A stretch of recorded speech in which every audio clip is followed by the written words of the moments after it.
नमस्कार दोस्तों, आप लोगों का स्वागत है आपके अपने यूट्यूब चैनल पे।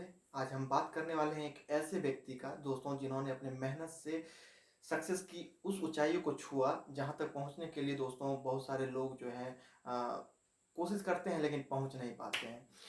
उनकी अगर उनके बारे में अगर आपको बताएं तो उनका जो है बहुत सारी कंपनियों में जो है काफ़ी बार रिजेक्शन हुआ। स्टार्टिंग में उनका टीसीएस में 2-3 बार रिजेक्शन हुआ और साथ में अगर हम बात करें तो बहुत सारी ऐसी कंपनियां जो हैं उन्हें फाइनल राउंड में जो है बाहर कर दिया। और यहाँ तक कि जो वो अगर कुछ स्टेज पे परफॉर्म करते थे तो लोग उनके जो परफॉर्मेंस था उनका मजाक उड़ाया करता था। वो हमेशा से कॉलेज के टाइम में भी वो संदीप माहेश्वरी का जो है फैन रहे। और उनका जो है एक शब्द इनको जो है काफ़ी ज़्यादा मोटिवेट करता रहा कि आसान है। और उसी जो मोटिवेशन के चलते इनको जो है सारा जो भी टास्क किए और सब कुछ ये बोलते रहे कि सब कुछ आसान है। और यही इनको इस मुकाम तक पहुंचाने में जो है काफ़ी मदद किया। दोस्तों, तो आज हम उनको अपने आपके सामने जो है इनवाइट करने जा रहे हैं और आपको मिलाएंगे उससे। और साथ में आपको ये भी जानने को मौका मिलेगा उनसे कि कैसे और क्या चीज़ किया जाए जिससे कि कोई भी आदमी ये जो है सफलता की जो ये ऊंचाई है और यहाँ तक पहुंच सकता है। कोई भी अगर उसके अंदर एक जुनून और जज्बा हो तो यहाँ तक कोई भी पहुंच सकता है। तो चलिए मनीष जी का स्वागत करते हैं आपके सब लोगों के सामने। मनीष जी आपके सामने उपस्थित हैं। धन्यवाद। तो ये है मनीष जी और ये देख सकते हैं बहुत ही सिंपल और बहुत ही साधारण व्यक्ति हैं लेकिन जो इन्होंने अपने मेहनत से जो कर दिखाया है उससे हम सभी लोग जो इनके साथ पढ़े जो इनके साथ घूमे सभी को काफ़ी ज़्यादा मोटिवेशन की जो है फीलिंग होती है कि हमारे दोस्त जो हमारे साथ ही पढ़ा लेकिन बहुत कुछ कर गया आज के टाइम पे। तो हम लोग जानेंगे कि मनीष जी ने जब कंपनी से जब टीसीएस में इनका रिजेक्शन हुआ उसके बाद ये जो डिसीजन लिए कि हमको अब बेंगलोर जाना है और वहाँ पे इन्होंने कैसे अपना जर्नी स्टार्ट किया और अभी ये अभी तक पहुंचने के लिए जो भी स्टेप्स इन्होंने किया। तो सबसे पहले मनीष ये बताइए कि आप जो बेंगलोर गए तो वहाँ पे आपको स्टार्टिंग में जो पहली कंपनी की जो अपॉर्चुनिटी मिली तो वहाँ आपको कैसे वो जॉब मिला और उस समय आपकी सैलरी क्या थी? तो पहला तो मुझे तो लगता था कि बेंगलोर चला जाओ तो कंपनी में जॉब मिल जाएगी, लेकिन जैसे ही मैं बेंगलोर उतरा तो लगा कि वहाँ भी बहुत ज़्यादा स्ट्रगल थे, बहुत ज़्यादा कंपटीशन। 5 सीट के लिए 1000 लोग 2000 लोग आते थे, उसमें 5 सीट है और वहाँ पर भी बहुत ज़्यादा स्ट्रगल हुआ। तो मेरा एक स्टार्टअप में हुआ, जो स्टार्टअप से बोलता था भाई तुम्हें टेक्निकल स्किल्स आती है तो हम तुमको ले लेंगे।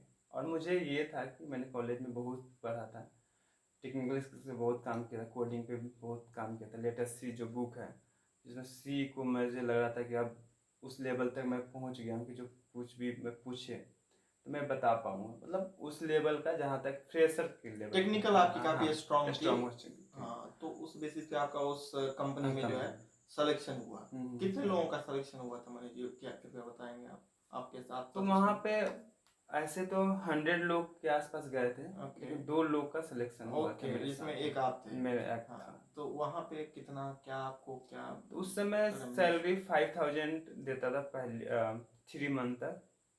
3 मंथ उसमें भी पीएफ होता है जो, तो वो भी काट के हैं, तो 4500 ये 4300 के आसपास है। किस ईयर की बात है ये ये? 2016 के नवंबर की बात है। ओके मेरा जॉब 14 नवंबर 2016 को हुआ था।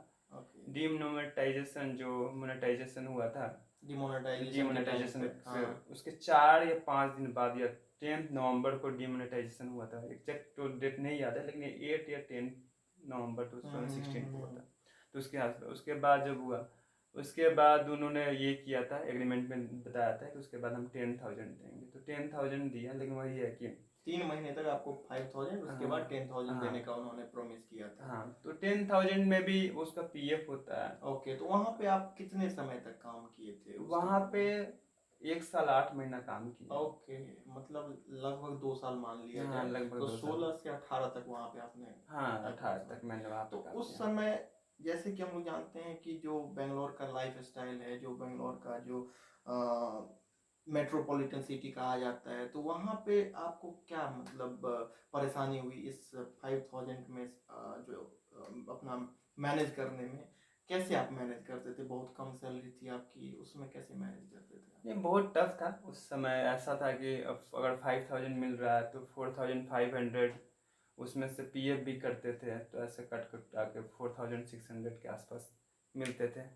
और उसमें तो 4200 के आसपास तो पीजी वाले ले जाते थे, तो 400 बचते थे।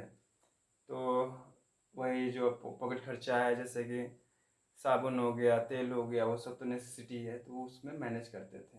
और कभी कभी ऐसे होते हैं कि लोग दोस्त लोग से उधार भी ले लेते थे कि भैया अगले मंथ में ये करेंगे। अच्छा, तो अगले आप मंथ देख में। सकते हैं दोस्तों कि इन्होंने 5000 से अपना जर्नी स्टार्ट किया था और काफ़ी संघर्ष, जो काफ़ी चैलेंजेस है, इनको सामना करना पड़ा उस समय। इन्होंने दोस्त फ्रेंड सब से भी काफ़ी जो है पैसे लिए उस टाइम पे, लेकिन आज ये इस पोजीशन पे है जहाँ पे ये लोगों को, अपने दोस्तों को काफ़ी मदद करते हैं। और जो मान लीजिए फ्रेंड नहीं भी हैं, उनको भी ये मदद करते हैं विदाउट एनी बाउंडेशन कि तुम हमको कब पैसा रिटर्न करोगे नहीं करोगे। ये एक ऐसा मत बोल हॉनररी दीजिए। वर्क भी करते हैं, जिससे कि ये नोबेल कॉज के लिए, लोगों के हेल्प करने के लिए ये एक एनजीओ का भी अपना अभी सोच रहे हैं कि हम एनजीओ भी खोलना चाहते हैं, जिससे कि लोग जो ज़रूरतमंद हैं उसको हेल्प किया जा सके। तो इनका विजन जो है दोस्तों बहुत बड़ा है, बहुत कुछ इनके माइंड में चल रहा है प्लानिंग। और आगे आने वाले दिनों में इस सब चीज़ों की भी जो है हम आपके सामने जिक्र करेंगे और इसका जो प्लान है वो भी आपको बताएंगे। तो अभी हम लोग जानते हैं ये जो नेक्स्ट जो इनका स्टेप था, जब ये 10,000 लगभग 2 साल तक हुआ, उसके बाद फिर नेक्स्ट आप किस कंपनी में आपकी ज्वाइनिंग हुई और वहाँ पे क्या था, मतलब आपका सैलरी एंड पैकेज? पहली बात तो जो आप बोल रहे हैं लोगों को जो हेल्प करने के लिए, तो ऐसा मत बोल दीजिए कमेंट में लोग अब मांगने लगे मुझे हेल्प चाहिए, तो सॉरी फॉर दैट। जो जरूरतमंद लोग हैं जो जो जरूरत, हाँ हाँ, हाँ, रियली में जिनको जरूरत है। तो मैं उनको हेल्प जरूर करता हूँ। हाँ, लेकिन ऐसा नहीं कि अब कमेंट में आने लगे हमको भी जरूरत है, हमको भी जरूरत है, उसको लिए उनके लिए एक ये जरूर, मतलब जो रास्ते हैं जो इनके जो इन्होंने फॉलो किया, हम चाहेंगे कि आप लोग भी फॉलो करें। तो अगर आप भी उस मेहनत करते रहोगे, उस जुनून के साथ, उस पैशन के साथ, तो आपको भी पैसे मांगने की किसी जरूरत नहीं पड़ेगी और आप जो है जरूर एक दिन सफल होगे। तो मेहनत करना सीखें, ना कि मांगना। मांगने से क्या होगा, कितने दिन आप उस पे मतलब आप मैनेज कर पाओगे? तो मेहनत करने सीखिए, जिससे कि खुद की स्किल डेवलप हो, खुद जो है आप कुछ ऐसा कर सकें जिससे कि हर मंथ आपको कुछ ना कुछ हो, जनरेट हो, इनकम जनरेट हो। तो मेहनत कीजिए। ये उसी मेहनत के बदौलत आज मनीष जी हमारे साथ हैं। और मनीष जी जो है साबित कर दिया कि जो एक गरीब का लड़का जो है वो कुछ भी कर सकता है, वो चाहे तो मान लीजिए कि वो बहुत ऊपर तक जा सकता है। तो मनीष का जो सैलरी है, जो पैकेज है दोस्तों, वो 5000 से इन्होंने स्टार्ट किया। तो उस समय काफ़ी स्ट्रगलिंग थी इनके साथ, इनके लाइफ में ये। लेकिन आज अगर हम बताएं, हम डिस्क्लोज नहीं करना चाहेंगे, लेकिन आप समझिए कि एक बहुत ही अच्छे पैकेज के साथ ये मनीष अभी रह रहे हैं। बहुत ही अच्छे पैकेज हैं अभी इनका। और ये ऐसे फेज पे हैं जिसमें ये बिल्कुल ही टेंशन नहीं लेते हैं कि आगे आने वाले दिनों में क्या होगा, आगे आने वाले दिनों में जॉब रहेगी नहीं रहेगी, उनसे उनका जो है इन पे कोई भी प्रभाव नहीं पड़ता है। तो ये बिल्कुल फ्यूचर का जो है उसका परवाह नहीं करते हैं कि क्या है नहीं है। तो उस जो बोलते हैं ना कि सिचुएशन को अचीव करने के लिए आप लोग भी करें अगर मेहनत, तो उस स्टेटस को आप भी अचीव कर सकते हैं। तो मनीष जी बताइए कि फिर आपने क्या मेहनत किया, जिससे कि वो जो मान लीजिए क्वालिटी चाहिए, जिससे कि जो कंपनी को रिक्वायरमेंट होती है, जो आपने क्या देखा कि उस एनवायरनमेंट में कि क्या कंपनी क्या मांगती, क्या चाहती, जिस आपको दूसरी कंपनी में जिससे कि हेल्प हुई? नहीं, पहली बात तो टेक्निकल स्किल्स तो अच्छी होनी ही चाहिए। दूसरी बात है कि कम्युनिकेशन स्किल्स वो बहुत मस्ट है। और कम्युनिकेशन स्किल्स मतलब इंग्लिश इंग्लिश के साथ साथ आप कैसे उसको परोसते हैं चीज़ें को, वो बहुत ज़्यादा इम्पोर्टेंट है। सपोज एक एग्जांपल देते हैं, दाल भात चावल और पापड़ और चटनी दे दिया जाए और ऐसे ही रख दिया जाए तो लोग लाइक नहीं करेगा। लेकिन आप उसको अच्छे तरह से थाली में सजो कर दिया जाए तो लोग लाइक करेगा। वैसे ही कम्युनिकेशन स्किल्स भी है कि आप कैसे अच्छे तरीके हाँ से आप अगर डिलीवर करते कैसे हैं डिलीवर तो करते हैं, सामने वाले ज्यादा आपके उस चीज को हाँ वैल्यू देते हैं। वैल्यू देते हैं। तो हाँ कम्युनिकेशन पे काम करें आप लोग, साथ में टेक्निकल जो है वो जरूरी है, लेकिन कम्युनिकेशन आपकी अच्छी होनी चाहिए। कम्युनिकेशन जो हर एक पोजीशन के लिए बहुत ही इम्पोर्टेंट है दोस्तों। तो कम्युनिकेशन पे इन्होंने काम किया। कम्युनिकेशन की अगर बारे में हम लोग बाद में बात करेंगे, जिसमें इन्होंने काफ़ी मेहनत की। इनकी कम्युनिकेशन स्किल उतनी अच्छी नहीं थी स्टार्टिंग में, बाद में इन्होंने मेहनत करके उसको काफ़ी इम्प्रूव किया और आज जो है अच्छे ये एक मोटिवेशनल स्पीकर के तौर पे भी मतलब लोगों को मोटिवेट भी करते हैं। और इनका बहुत चीज़ें ऐसी हैं जो ये पब्लिक लोगों को इन्होंने गांव में कुछ लोगों को इकट्ठा करके अपना ये भी दिया था, स्पीच भी दिया था, जिससे कि लोग सब काफ़ी मोटिवेट हुए। गांव के जो युवा वर्ग के लोग थे वो काफ़ी मोटिवेट हुए और जिनको ये काफ़ी राह दिखाते हैं क्या करना चाहिए, ये सारे कुछ बताते रहते हैं। तो मनीष जी, अभी जैसे कि हम अगर बात करें तो आप अभी कितने कंपनी में, अगर कुछ आइडिया हो, कितने कंपनी आपने इस 18 से 26 8 साल के जर्नी में लगभग कितने कंपनी आप तो चेंज अगर किए एक होंगे? कंपनी के बाद छोड़ दो, हटा दिया जाए तो अभी तक 7 से 8 कंपनी में काम कर काम चुके हैं, किए। क्योंकि दूसरे क्लाइंट लोकेशन में भी काम करने पड़ते हैं और उसको हम्म। जोड़ दिया जाए, नहीं तो 5 कंपनी में ऐसे में। तो मुझे हर एक क्षेत्र के, जैसे टेलीकॉम कॉम में भी मैं काम किया हूँ, फिर मैंने बैंकिंग सेक्टर में जो होते हैं उसमें भी काम किया हूँ, फिर हेल्थ सेक्टर में भी काम किया। तो मुझे हर सेक्टर की मुझे नॉलेज हो गई, कैसे काम करते हैं, कैसे बात करते हैं, क्या करते हैं, क्या उनका मोटिव होता है, कैसे वो हैंडल करना चाहते हैं, कैसे क्लाइंट रहते हैं। तो वो सब पे नॉलेज हो गए हैं। तो मेन है, मेरा मेरा फोकस हमेशा होता था एक चीज़, अगर आप ये कर लो तो आप ज़रूर सक्सेस हो। कि क्या इस चीज, क्या आपका क्या मेन ऐसा है कि मेन है कि मेरा है कि अपने स्किल्स पे काम करो, पैसा बाई प्रोडक्ट आएगा। उसके लिए पीछे भागने की जरूरत नहीं है। अगर आप पैसा के पीछे भागोगे तो पैसा आपके पीछे नहीं स्किल्स भागेंगे। के लिए मतलब आपने क्या स्किल्स फॉलो में किया? आपके कम्युनिकेशन स्किल्स हो गए, टेक्निकल स्किल्स हो गए। तो ये दो चीज़ें बहुत बहुत इंपॉर्टेंट है। और कम्युनिकेशन स्किल्स ऐसा कि आप किसी को अपने बात से अभी के जो पीरियड में क्या टेक्निकल स्किल्स होना चाहिए जिससे कि आईटी में लोग अच्छे से मतलब मेंटेन कर सकते हैं और अच्छी ग्रो कर सकते हैं?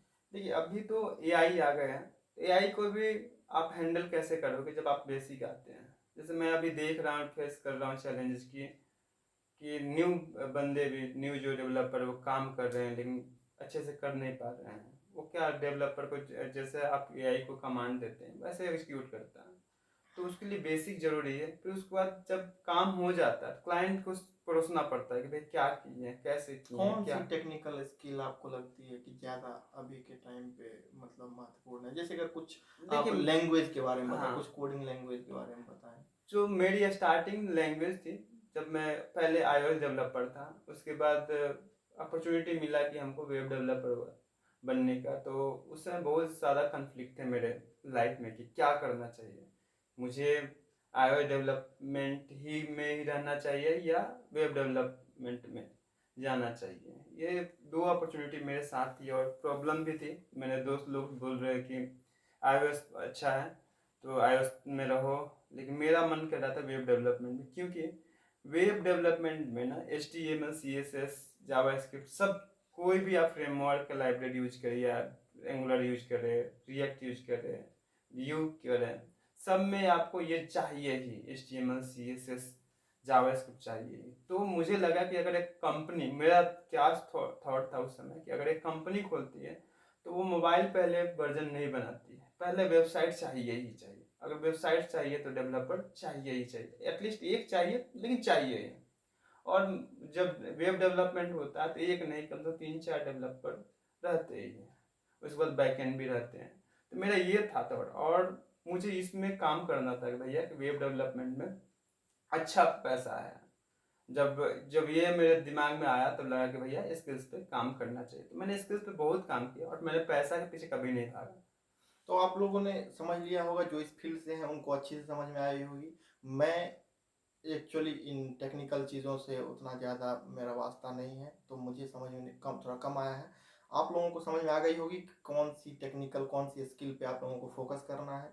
और साथ में एक क्वेश्चन, मेरा लास्ट क्वेश्चन ये था कि अगर मान लीजिए इस समय जबकि बहुत ज़्यादा देख रहे हैं कि ये हो रहा है, कंपनी से बहुत बंदे को निकाला जा रहा है और बोला जा रहा है कि एआई का जो है अभी दौर आने वाला है जिसमें बहुत लोगों की और छटनी होगी।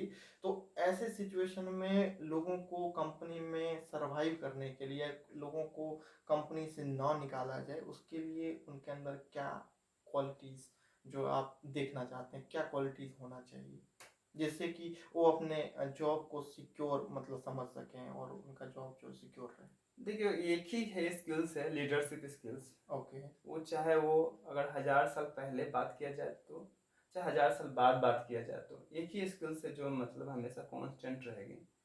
अगर वो बना लीडरशिप लीजिए, स्किल्स है तो कहने का मतलब एआई आए तो भी कोई फर्क नहीं पड़ेगा, कोई उस फर्क बंदे नहीं का पड़ेगा, जॉब मतलब हमेशा रहेगा। रहेगा। कहने का मतलब लीडरशिप स्किल हाँ, लीडरशिप मीन्स कम्युनिकेशन अच्छी होनी चाहिए, और हम्म। लीडरशिप की आप 10 आदमी को काम करवा सको, ऐसा मतलब लीडिंग क्वालिटी होनी चाहिए। तो उसको मुझे नहीं लगता है कि उसको कोई हरा सकता है, चाहे 1000 साल बाद हो, चाहे एआई आए जाए, उससे कोई मतलब नहीं है। ओके, थैंक यू दोस्तों। तो आज की वीडियो में बस इतना ही, फिर मिलेंगे नेक्स्ट वीडियो में, तब तक के थैंक लिए यू। जय हिंद।